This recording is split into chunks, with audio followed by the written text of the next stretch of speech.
আসসালামু আলাইকুম দর্শক, স্বাগত জানাচ্ছি জাগো টিভি নিউজে। সঙ্গে আছে আমি আফরিন সুমনা। শুরুতেই জানিয়ে দিচ্ছি সংবাদ শিরোনাম। সম্ভাব্য যুক্তরাষ্ট্র ও ইরান যুদ্ধে বাংকারেও নিরাপদ নয় নেতানিয়াহু ও ইসরায়েলিরা। ইরানের হাতে বাংকার বিধ্বংসী ক্ষেপণাস্ত্র। যুদ্ধ উত্তেজনার মধ্যেই মাটির নিচে নতুন মিসাইল ঘাঁটি উন্মোচন করল ইরান। আল জাজিরার বিশ্লেষণ, যুক্তরাষ্ট্রের ওপর প্রভাব হারাচ্ছে ইসরায়েল, চাপে নেতানিয়াহু। তীব্র উত্তেজনার মাঝে পারস্য উপসাগরে দুটি বিদেশি ট্যাঙ্কার জব্দ করেছে ইরান। অ্যাপস্টাইনের বুদ্ধিতে ভারতীয় ব্যাংকগুলো লুট করেন মোদির ঘনিষ্ঠ অনিল আম্বানি। সাবধান হয়ে যান, না হলে দুঃখ আছে, ট্রাম্পকে হুঁশিয়ারি চীনের প্রেসিডেন্টের। বাংলাদেশ সহ 19 দেশকে নিয়ে সামরিক মহড়া শুরু করল পাকিস্তান। দর্শক, শিরোনাম শুনছিলেন, এবার জানিয়ে দিচ্ছি বিস্তারিত। সম্ভাব্য যুক্তরাষ্ট্র ও ইরান যুদ্ধে বাংকারেও নিরাপদ নয় নেতানিয়াহু ও ইসরায়েলিরা। ইরানের হাতে বাংকার বিধ্বংসী ক্ষেপণাস্ত্র। যুক্তরাষ্ট্র ইরান যুদ্ধের আশঙ্কা প্রবল হওয়ায় ইসরায়েলি গোয়েন্দা প্রতিবেদন ও আন্তর্জাতিক বিশ্লেষকরা সতর্ক করে দিয়েছেন যে ইরানের কাছে এখন এমন উন্নত ক্ষেপণাস্ত্র রয়েছে যা ভূগর্ভস্থ সুদৃঢ় বাংকার এবং কংক্রিট ভেদী বোমা দিয়ে ইসরায়েলের সর্বোচ্চ নেতৃত্ব ও গুরুত্বপূর্ণ সামরিক স্থাপনা ধ্বংস করতে সক্ষম। এই শঙ্কা বিশেষভাবে প্রাসঙ্গিক হয়ে উঠেছে ইসরায়েলি প্রধানমন্ত্রী বেনিয়ামিন নেতানিয়াহু এবং তার মন্ত্রিসভার সদস্যদের নিরাপত্তা নিয়ে, যাদের যুদ্ধকালীন নিরাপত্তা পরিকল্পনার কেন্দ্রবিন্দুতে রয়েছে গভীর ভূগর্ভস্থ বাংকার ব্যবস্থা। ইসরায়েলি সামরিক গোয়েন্দা আমান এবং পশ্চিমা প্রতিরক্ষা বিশ্লেষকদের মতে ইরান বাংকার বাস্টার ক্ষেপণাস্ত্র তৈরি করেছে। বিশেষ ভূগর্ভ ভেদী বা বাংকার বাস্টার ওয়্যারহেড যুক্ত ক্ষেপণাস্ত্র, যা প্রথমে ভূমিতে আঘাত করে গর্ত তৈরি করে এবং পরে দ্বিতীয় একটি চার্জ দিয়ে গভীরে বিস্ফোরক ঘটায়। আর এমনটা হলে ইসরায়েলে সাইরেন বাজার সাথে দৌড়ে বাংকারের আশ্রয় নেয় প্রধানমন্ত্রী সহ লক্ষ লক্ষ সাধারণ ইহুদি জনগণ। এখন থেকে সেই বাংকারও ইরানের মিসাইলের নাগালের মধ্যে চলে এসেছে। তেহরানের কৌশলটা এমন যে একই স্থানে একাধিক ক্ষেপণাস্ত্র আঘাত হানার মাধ্যমে স্তরে স্তরে সুরক্ষিত স্থাপনা ধ্বংসের কৌশল। ইরানের দাবি অনুযায়ী তাদের কিছু ক্ষেপণাস্ত্রে মার্কার টার্গেটিং ও লেজার গাইডেড সিস্টেম রয়েছে, যা ভূগর্ভস্থ লক্ষ্যবস্তুর অবস্থানের উপর সঠিক আঘাত হানতে পারে। গোয়েন্দা প্রতিবেদনে ইঙ্গিত দেওয়া হয়েছে ইরানের লক্ষ্য তালিকায় থাকতে পারে জেরুজালেমের ডেভিডস সিটি, পাহাড়ের নিচে নির্মিত গভীর সামরিক কমান্ড সেন্টার, ইসরায়েলি মন্ত্রিসভার যুদ্ধকালীন বাংকার যা জিরন বাংকার কমপ্লেক্স নামে পরিচিত, দিমোনা পারমাণবিক স্থাপনার গভীর সুরক্ষিত অংশ, হাইফা ও তেল আভিভের আশেপাশের ভূগর্ভস্থ সেনা কমান্ড সেন্টার। সামরিক বিশ্লেষক ডক্টর জোশুয়া লান্ডেস বলেছেন, এই হুমকির দুটি দিক রয়েছে। প্রথমত, এটি একটি শক্তিশালী মনস্তাত্ত্বিক অস্ত্র যা ইসরায়েলি নেতৃত্ব ও জনগণের মনে আতঙ্ক তৈরি করে। দ্বিতীয়ত, এটি একটি বাস্তব ও গুরুতর সামরিক ক্ষমতা। এমনকি কয়েকটি ভূগর্ভ ভেদী ক্ষেপণাস্ত্রও যদি লক্ষ্যে আঘাত করে, তবে তা ইসরায়েলের কমান্ড অ্যান্ড কন্ট্রোল ব্যবস্থাকে মারাত্মকভাবে বিঘ্নিত করতে পারে। এই হুমকি ইসরায়েলকে যুক্তরাষ্ট্র ইরান উত্তেজনায় আরো গভীরভাবে জড়িয়ে ফেলতে পারে। এটি ইসরায়েলকে একটি কঠিন সিদ্ধান্তের মুখে ফেলেছে: প্রতিহিংসামূলক হামলা চালানো নাকি মার্কিন নেতৃত্বাধীন অপারেশনের উপর নির্ভর করা। যে কোনো দিকেই ইরানের এই ক্ষমতা ইঙ্গিত দেয় যে ভবিষ্যতের কোনো সংঘর্ষে শুধু ভূপৃষ্ঠ নয়, ইসরায়েলের ভূগর্ভও নিরাপদ আশ্রয়স্থল হবে না। যুদ্ধ উত্তেজনার মধ্যেই মাটির নিচে নতুন মিসাইল ঘাঁটি উন্মোচন করল ইরান। প্রতিবেদনে বলা হয়, মাটির নিচে থাকা নিজেদের নতুন আরেকটি মিসাইল ঘাঁটি উন্মোচন করেছে ইরান। যুক্তরাষ্ট্রের সঙ্গে চলমান উত্তেজনার মধ্যেই দেশটির চৌকস ইসলামিক বিপ্লবী গার্ড বুধবার এই তথ্য জানিয়েছে। ইরানের সশস্ত্র বাহিনীর প্রধান আব্দুল রহমান মৌসাফি এবং বিপ্লবী গার্ডের অ্যারোস্পেস বিভাগের প্রধান সাইয়েদ মাজেদ মৌসাফির উপস্থিতিতে ঘাঁটিটির উন্মোচন করা হয়। সামরিক বাহিনীর উচ্চ পদস্থ এই দুই কর্মকর্তা বিপ্লবী গার্ডের মিসাইল সক্ষমতা এবং প্রস্তুতি বিষয়ে খোঁজ খবর নেন। তাদের পাশাপাশি অন্যান্য কমান্ডারদেরও এই ব্যাপারে অবহিত করা হয়। সশস্ত্র বাহিনীর প্রধান বলেন, শত্রুদের যে কোনো কিছুর জন্য আমরা প্রস্তুত। গত বছরের জুনে ইসরায়েলের সঙ্গে 12 দিনের যুদ্ধ শেষে আমরা আমাদের রণকৌশল পরিবর্তন করেছি। আমরা এখন প্রতিরক্ষামূলক থেকে আক্রমণাত্মক অবস্থান নিয়েছে, যার ভিত্তিতে দ্রুত সময়ে এবং বৃহৎ পরিসরে অভিযান পরিচালনার পদ্ধতি অনুসরণ করছে। একই সঙ্গে অসম যুদ্ধ এবং প্রতিপক্ষের সামরিক কৌশলকে চূর্ণ করার কৌশল অবলম্বন করছে আমরা। যুক্তরাষ্ট্র গত কয়েকদিন ধরে ইরানের আশেপাশে যুদ্ধ জাহাজ সহ ব্যাপক সেনার উপস্থিতি ঘটিয়েছে। এরই মধ্যে দুই দেশ আলোচনার সিদ্ধান্ত নিয়েছে। শঙ্কা করা হচ্ছে, যদি আলোচনায় কোনো সমাধান না আসে তাহলে ইরানে হামলা চালাতে পারে মার্কিন বাহিনী। তবে ইরানের supreme leader Ayatollah Ali Khamenei বলেছেন, এবার যদি যুক্তরাষ্ট্র হামলা চালায় তাহলে এটির প্রভাবে আঞ্চলিক যুদ্ধ শুরু হবে। সূত্র ফার্স্ট নিউজ। আল জাজিরার বিশ্লেষণ, যুক্তরাষ্ট্রের ওপর প্রভাব হারাচ্ছে ইসরায়েল, চাপে নেতানিয়াহু। প্রতিবেদনে বলা হয়, যুক্তরাষ্ট্রের ওপর প্রভাব হারাচ্ছে ইসরায়েল। এ নিয়ে বিরোধীদের চাপের মুখে পড়েছেন ইসরায়েলি প্রধানমন্ত্রী বেনিয়ামিন নেতানিয়াহু। যুক্তরাষ্ট্র ও ইরানের মধ্যে কূটনৈতিক আলোচনায় ওয়াশিংটনের সিদ্ধান্তে আদৌ কতটা প্রভাব ফেলতে পারবে তেল আবিব, তা নিয়ে সন্দিহান ইসরায়েলিরা। অথচ কয়েক মাস আগেও অঞ্চলটিতে নিজেদের আধিপত্যের দ্বারপ্রান্তে রয়েছে বলে মনে করছিল ইসরায়েল। ইসরায়েলের রাজনৈতিক বিশ্লেষক ওরি গোল্ডবার্গ বলেন, ইসরায়েলের বিরোধিতা অভিযোগ করছে ইসরায়েলি প্রধানমন্ত্রী বেনিয়ামিন নেতানিয়াহু যুক্তরাষ্ট্রের প্রেসিডেন্ট ডোনাল্ড ট্রাম্পের কাছে নতি স্বীকার করে গাজায় যুদ্ধ খুব তাড়াতাড়ি শেষ করে দিয়েছেন। ইসরায়েলকে লেবানন থেকে কার্যত তাড়িয়ে দেয়া হচ্ছে। সিরিয়ায় কাজ করার স্বাধীনতাও বন্ধ হয়ে গেছে। ইসরায়েলের হাতে এখন যা আছে তা হলো ফিলিস্তিনিদের হত্যা করার স্বাধীনতা।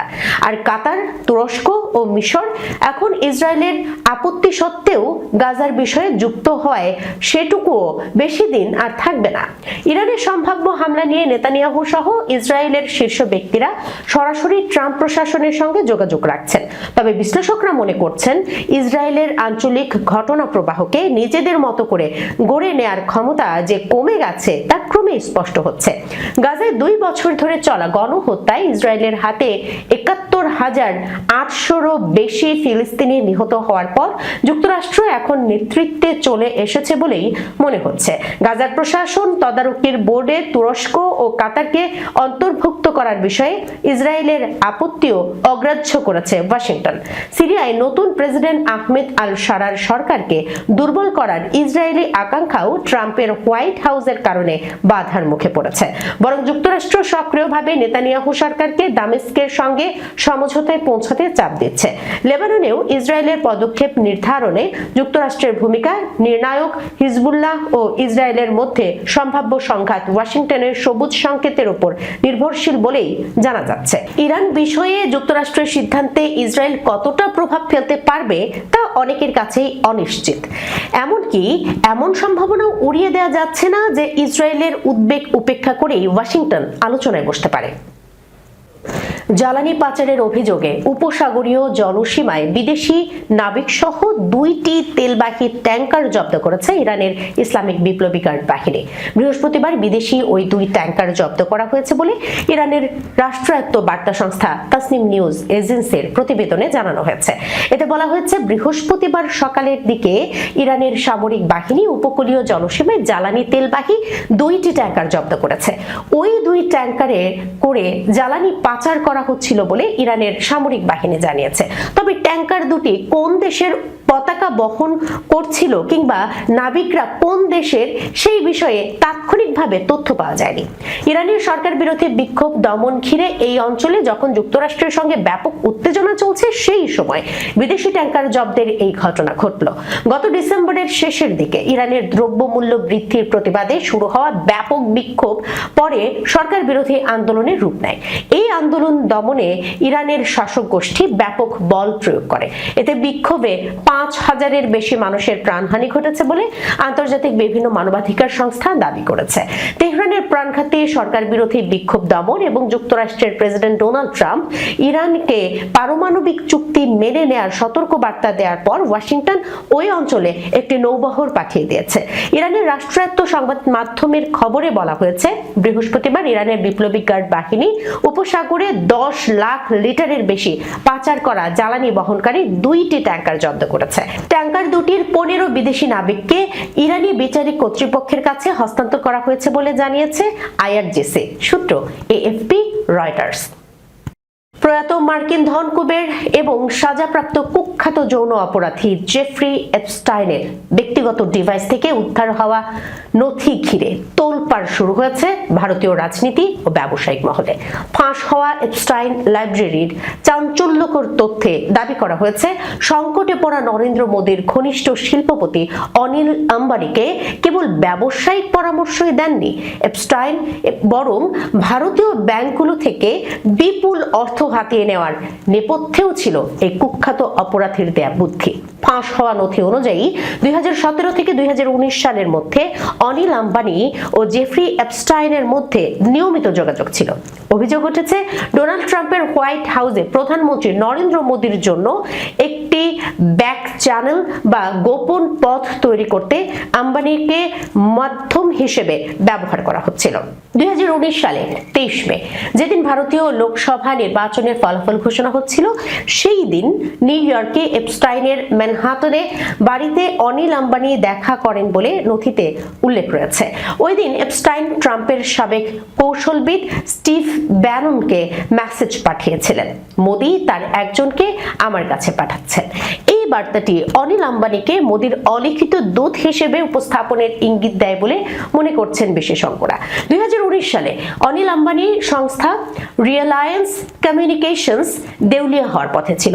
সেই সময় প্রায় 400 কোটি টাকার পাওনা পরিশোধ না করতে পারলে তার কারাদণ্ড হওয়ার সম্ভাবনা তৈরি হয়েছিল। এপস্টাইন ফাইলের তথ্য অনুযায়ী সেই সংকটময় সময়ে অনিল আম্বানি এপস্টাইনের কাছে 750 কোটি টাকা ঋণের আবেদন করেছিলেন। সাবধান হয়ে যান, না হলে দুঃখ আছে। ট্রাম্পকে হুঁশিয়ারি চীনের প্রেসিডেন্টের। গোটা বিশ্ব কার নিয়ন্ত্রণে থাকবে, এই নিয়ে আমেরিকা ও চীনের মধ্যে চলে ঠান্ডা লড়াই।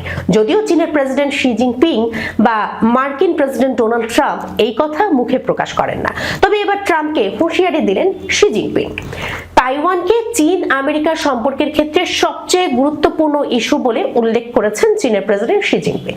মার্কিন প্রেসিডেন্টের সঙ্গে ফোন আলাপে এই বার্তা দিয়েছেন শি। বুধবার শি ট্রাম্পকে তাইওয়ানের এই দ্বীপটিতে অস্ত্র সরবরাহ করার ক্ষেত্রে সাবধান হওয়ার বার্তা দিয়েছেন। যদিও শি বলেছেন তিনি চীনের সঙ্গে যুক্তরাষ্ট্রের সম্পর্ককে বিশেষ গুরুত্ব দেন।